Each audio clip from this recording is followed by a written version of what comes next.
Hello quick learners, welcome back to my YouTube channel. I am your tutor Megha Gupta. कैसे हैं आप सब? I hope आप सभी अच्छे होंगे। आज हम फोकस करने वाले हैं NEET 2026। So as you all know, NEET 2026 सिर्फ कुछ ही दिन दूर है और अगर आप बायोलॉजी में अच्छा स्कोर करना चाहते हैं तो ये वीडियो आपके लिए बहुत बहुत बहुत इंपॉर्टेंट है। मैंने एनसीईआरटी के सबसे इंपॉर्टेंट चैप्टर्स से 25 हाई प्रोबेबिलिटी क्वेश्चन सेलेक्ट किए हैं जो नीट पैटर्न पर बेस्ड होंगे। हर क्वेश्चन के साथ मैं आपको आंसर्स के पीछे का लॉजिक भी बताऊंगी ताकि आप सिर्फ आंसर्स को सिर्फ रटो ही नहीं बल्कि उसके पीछे का कॉन्सेप्ट भी समझो कि अगर ये आंसर आया है तो इसका आंसर के पीछे का लॉजिक क्या है, which is totally based on your NCERT syllabus.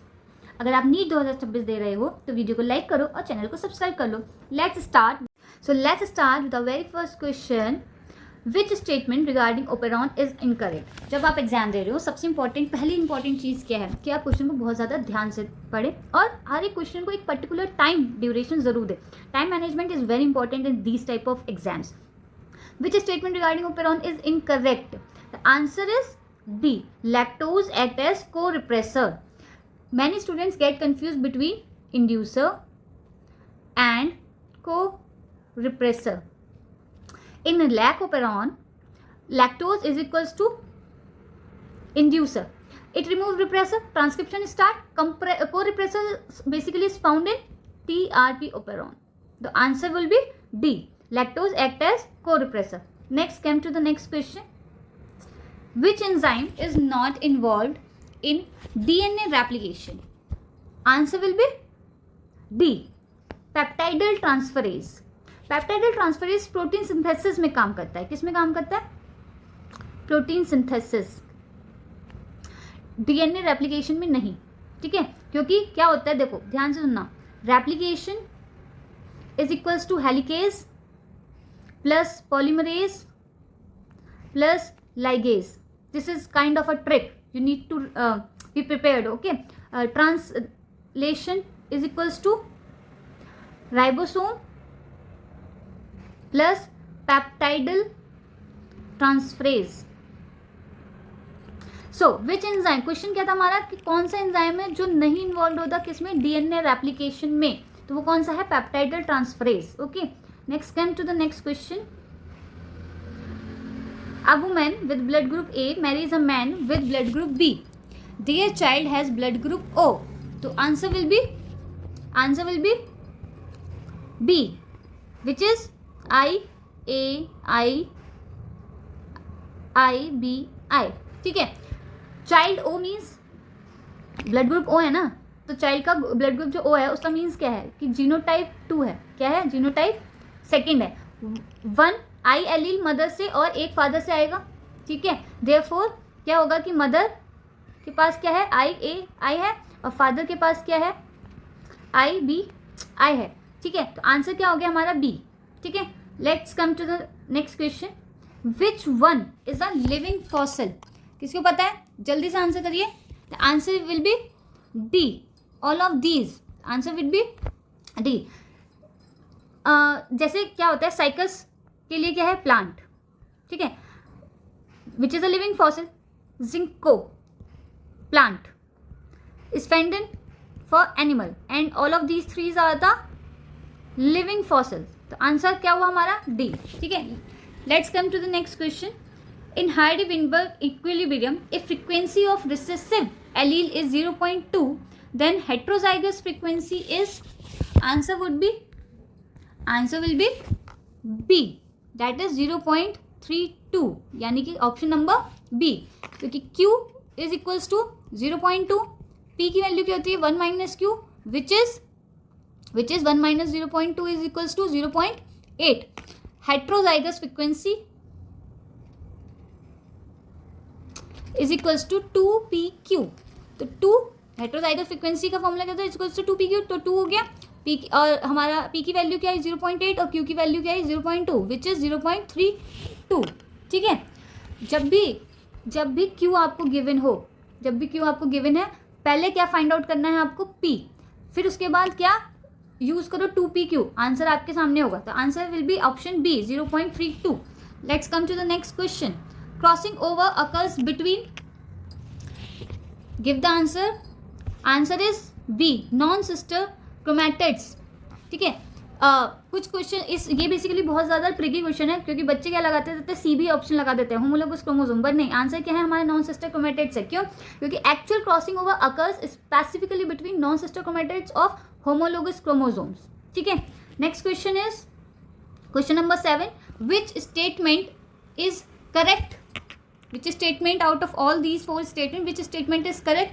Answer is option number C, यानी कि restriction enzymes cut DNA at specific site. Restriction enzyme को क्या बोला जाता है? Molecular scissors. लाइगेज को क्या, लाइगेज का क्या काम? मॉलिक्यूलर सीजर, यानी कि उसका काम क्या है? कट करने का काम है। लाइगेज का काम क्या है? उसको क्या बोला जाता है? Molecular glue, which means to join the segment of, to join the DNA segment. ठीक है, तो हमारा which statement is correct? Restriction enzyme cut DNA at specific site. ठीक है, लाइगेज तो ज्वाइन करता है, तो वो तो डीएनए को कट कर ही नहीं सकता। रेस्ट्रिक्शन एंजाइम कट आरएनए, वो डीएनए को कट करता है, तो आरएनए को कट करता ही नहीं है। Polymerase join DNA fragment, this is also wrong. तो right answer is option number C. Next come to the next question, assertion. ठीक है, mitochondrial possess DNA, reason they can replicate independently. Answer क्या होगा? जल्दी से क्वेश्चन पढ़िए और answer कीजिए। Answer is A, both. True and reason correct, answer will be A. A क्यों है? क्योंकि mitochondria have their own DNA, mitochondria के पास अपना खुद का डीएनए होता है। Because of this they can divide independently. ठीक है, इसकी वजह से वो कैसे इंडिपेंडेंटली डिवाइड हो सकते हैं। तो both true and reason correct. Next question, which phase has maximum DNA content? Answer is C, G2। DNA doubles during S phase. किसकी फेज में डीएनए कब डबल हो जाता है? हमारा एस फेज में डबल हो जाता है। ठीक है, तो after completion of S phase maximum DNA is present in G2। ठीक है, ये याद रखना, maximum completion of S, after completion of S phase maximum DNA is present in G2। Let's come to the next question, which hormone is called emergency hormone? ठीक है, answer will be C, adrenaline. ठीक है, fight और fight response. ठीक है, fight और flight response is equals to adrenaline. ठीक है, sudden danger is equals to increased heart beat, BP, glucose. Answer क्या हुआ हमारा? Option number C. Let's come to the next question, which structure is based in prokaryotes? Answer is D, nuclear membrane. ठीक है, prokaryotes have genetic material but no true nucleus. ठीक है, no nuclear membrane. ठीक है, तो answer क्या हुआ हमारा? Nuclear membrane. हाँ, क्योंकि हमारे प्रोकैरियोट्स में एब्सेंट होता है ना, न्यूक्लियस ही नहीं है। ठीक है, तो जब न्यूक्लियस ही नहीं है तो न्यूक्लियर मेम्ब्रेन क्या होगी? Correct. Let's come to the next question, human insulin contains, give the answer. पहले आप लोग ट्राई कीजिए, मैं तो बताऊंगी। Human insulin contains, option will be B. ठीक है, लाइक 2 पॉलीपेप्टाइड चेन्स। ठीक है, A chain plus B chain. ठीक है, joined by there is a bond which is called disulfide bond. Correct, disulfide bond. ठीक है, तो human insulin contains 2 polypeptide chains. ठीक है, next question, which among these is not a secondary metabolite? क्या है answer? Answer is option number D, cellulose. ठीक है, cellulose क्या है? क्योंकि वो क्या है? एक प्राइमरी मेटाबोलाइट है। कैसा है? प्राइमरी मेटाबोलाइट है, जो कि क्यों जरूरत होता है हमारा? ग्रोथ और सर्वाइवल के लिए, ग्रोथ एंड सर्वाइवल के लिए। ठीक है, बाकी ये सब क्या है? Secondary metabolite. इसने पूछा था which among these is not a secondary metabolite. ठीक है, answer will be cellulose. Let's come to the next question, first stable product of C4 pathway. Answer क्या है? जल्दी से आंसर कीजिए। Answer is option number B, OAA। ठीक है, PEP captures CO2। ठीक है, तो फॉर्म क्या करता है वो? OAA क्या है हमारा? बेसिकली एक तरीके से स्टेबल प्रोडक्ट है। क्या है? Stable product. ठीक है, तो first stable product of C4 pathway, answer is OAA। Let's come to the next question. Which of the following has highest biodiversity? Answer क्या है? Quick quick quick. Answer is option number C. ठीक है, more sunlight,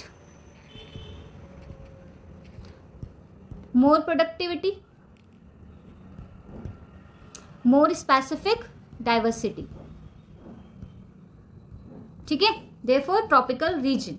Yeah. Next question, which one of the following statement regarding DNA replication is correct? What would be the answer? Give the answer. And the answer is option number C. Answer is option number C. यानी कि DNA polymerase can add nucleotides only in the 5' to 3' direction. ठीक है, DNA polymerase जो है एक worker की तरह है जो नए DNA स्ट्रैंड को बनाता है. ठीक है, लेकिन DNA polymerase की एक लिमिटेशन होती है, ये सिर्फ 5' टू 3' डायरेक्शन में ही न्यूक्लियोटाइड ऐड कर सकता है. इसलिए डीएनए रेप्लिकेशन में लीडिंग स्ट्रैंड कॉन्टिन्यूसली बनते हैं. क्या लीडिंग स्ट्रैंड क्या है? कॉन्टिन्यूसली बनते हैं. लैगिंग स्ट्रैंड जो है हमारे डिसकॉन्टिन्यूसली बनते हैं. ये कॉन्सेप्ट तो पता ही होगा. ठीक है, next, let's come to the next question. In a population under Hardy-Weinberg equilibrium, frequency of recessive phenotype is 16%. तो आंसर क्या होगा हमारा? Answer is option number C, which is 0.48. क्यों? हार्डी-विनबर्ग इक्विलिब्रियम यानी इसका फॉर्मूला क्या है? P square plus 2pq plus Q square is equals to 1. Question में रिसेसिव फिनोटाइप दिया है. क्या दिया है?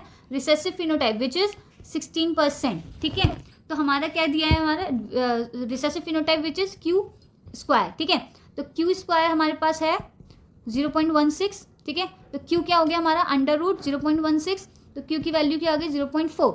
नाउ अब हमारे पास क्यू आ गया. हम पी का फॉर्मूला क्या है? 1 minus Q which is equals to 1 minus 0.4 which is 0.6. हमारे पास पी की वैल्यू भी आ गई. अब 2pq निकालना है, हेट्रोजाइगस फ्रिक्वेंसी. ठीक है, 2pq क्या होती है हमारी? Heterozygous frequency. ठीक है, 2pq का क्या होगा? 2 इंटू पी की वैल्यू क्या थी? 0.6 और q की वैल्यू क्या थी? 0.4. Answer is 0.48. आंसर क्या हुआ हमारा? 0.48. अगर एग्जाम ट्रिक क्या है इसकी? बेसिकली अगर एग्जाम में क्यू स्क्वायर दिया है तो पहले उसका रूट निकाल दो. ठीक है, फिर p निकालो और फिर 2pq लगा दो, तो आंसर आ गया हमारे पास 0.48. Let's come to the next question. Which phase of meiosis is responsible for generating genetic variation?